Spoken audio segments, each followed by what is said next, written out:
Salam alaikum. Alors, dans la vidéo précédente, nous avons créé notre contrôleur de domaine du nom SRVCD.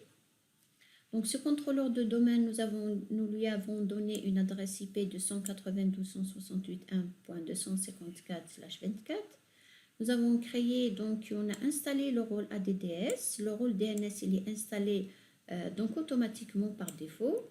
Et dans le domaine, nous avons donné un domaine abc.lan qui va représenter donc l'entreprise sur laquelle nous allons travailler, donc abc.lan. Alors, donc, nous allons découvrir un peu le contrôleur de domaine. Voilà, donc on a installé un contrôleur de domaine SRVCD, voilà. Et j'ai créé une machine, donc bien sûr sur laquelle j'ai installé Windows Server 2016, je l'ai appelé test. Donc on va comparer un peu les deux serveurs.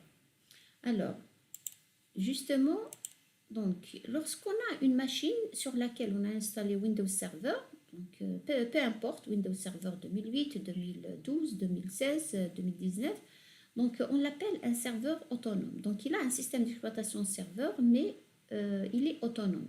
En anglais, standalone. Alors, ce serveur, ce serveur, lorsqu'on installe un rôle ADDS et on va le promouvoir en contrôleur de domaine, donc il devient un contrôleur de domaine. Il devient un contrôleur de domaine. Donc, un contrôleur de domaine, c'est un serveur sur lequel est installé un système d'exploitation serveur et on a installé le rôle ADDS. D'accord? D'ailleurs, on trouve cette icône de Microsoft, donc un serveur avec un annuaire. Et lorsqu'on a un serveur autonome sur lequel on a installé donc un système d'exploitation Windows Server et on va le joindre à un domaine, donc à un contrôleur de domaine, on va l'appeler un serveur membre. Donc, il est membre d'un domaine. Donc, un serveur autonome, c'est un serveur sur lequel, c'est une machine sur laquelle on a installé le système d'exploitation Windows Server. Donc, le contrôleur de domaine, c'est un serveur autonome sur lequel on a installé le rôle ADDS. Et un serveur membre, c'est un serveur autonome qui a joint un domaine, donc qui est membre d'un domaine. Donc, voilà la définition des serveurs autonomes, contrôleurs de domaine et membres de domaine. Voilà, donc nous, on va travailler pour l'instant sur un contrôleur de domaine. Le contrôleur de domaine qu'on a créé, c'est SRVCD. Voilà, donc du nom SRV, nom de l'ordinateur SRVCD, le domaine abc.lan avec une adresse IP, etc. Alors, sur la machine donc autonome, donc le groupe de travail, c'est toujours workgroup, voilà, donc le nom de l'ordinateur.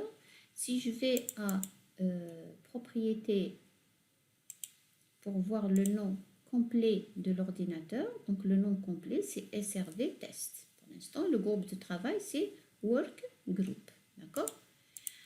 Les utilisateurs au niveau d'un serveur autonome, on va le gérer. Regardez ici donc les outils. Donc on a quelques outils ici qui sont voilà, donc pour gérer l'ordinateur, etc. Donc on a dans la gestion de l'ordinateur. Donc cette interface, voilà, donc utilisateur et groupes locaux. Utilisateur, voilà, donc on a administrateur, invité. Voilà, donc default account. Voilà les groupes qu'on a qui sont créés par défaut. D'accord?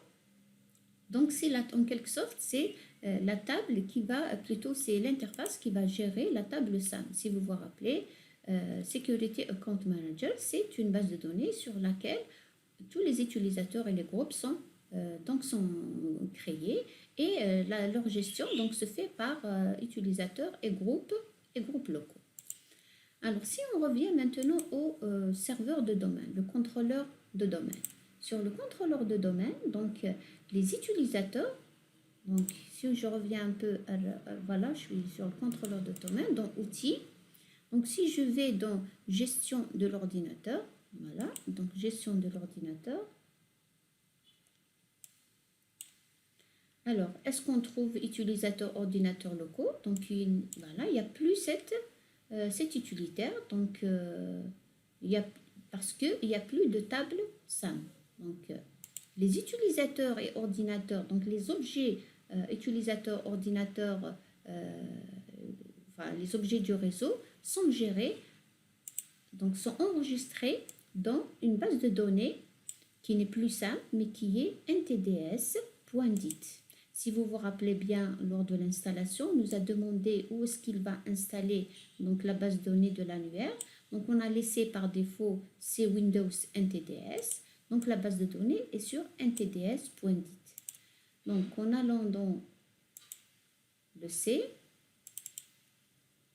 voilà, donc Windows NTDS, le dossier NTDS, voilà, donc on trouve ntds.dit, hein, qui est la base de données de l'annuaire. Donc on remarque que la taille elle est de 20 000 octets, donc cette taille elle va augmenter au fur et à mesure d'ajouter des objets réseau. Voilà, et cette base de données elle sera gérée par donc l'annuaire, donc cette base de données sera gérée par un utilitaire, enfin deux utilitaires, donc utilisateur et ordinateur Active Directory ou centre d'administration Active Directory. Alors les outils, voilà l'utilitaire, donc utilisateur Active Directory, d'accord. Alors sur lequel on va voilà, travailler tout au long de le reste du module. Donc c'est voilà, donc le domaine abc.lan. Donc on va voir ici s'il y a des conteneurs et des unités d'organisation.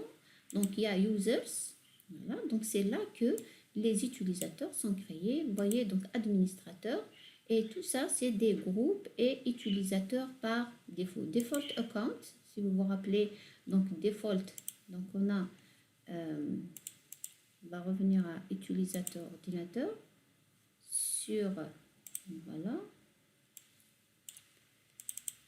on a administrateur, default account qui est un utilisateur qui est désactivé et invité aussi. Donc au niveau du domaine, donc default account manager devient donc, tous les utilisateurs qui sont créés dans SAM lorsque le serveur était autonome, donc vont être pas créés mais plutôt transférés vers la base de données NTDS. Donc on va les trouver ici. Donc vous avez default account et invité et administrateur. Donc c'est les seuls utilisateurs qu'on a. Le reste, donc les petites icônes que vous voyez en deux têtes, c'est des groupes. Une petite icône, donc c'est un utilisateur, users. Donc voilà la base de données, comment elle est gérée. Donc on a utilisateur Active Directory et vous avez aussi centre d'administration Active Directory. Voilà, donc à partir de là, c'est une interface différente de utilisateur Active Directory. On l'a introduit, je pense, à Windows 2000, Windows 2012.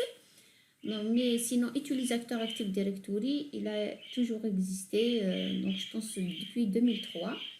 Alors, avec cette interface, donc on va voir que c'est un peu plus, enfin, c'est plus graphique, il y a tout.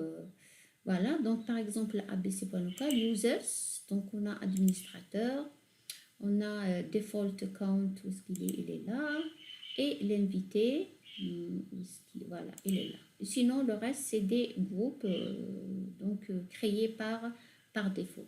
Donc, à partir de là, donc, on peut gérer cette base de données à partir de ces tâches. Voilà. Donc, on va utiliser les deux. On va utiliser beaucoup plus utilisateur Active Directory pour créer les utilisateurs, etc. Quand même, on va toucher un peu au centre d'administration Active Directory. Voilà donc un peu les composantes d'un serveur Active Directory. générale comme ça avant d'entamer donc la création des objets Active Directory dans les prochaines vidéos, Inch'Allah. Alors, je vous dis au revoir, donc à la prochaine.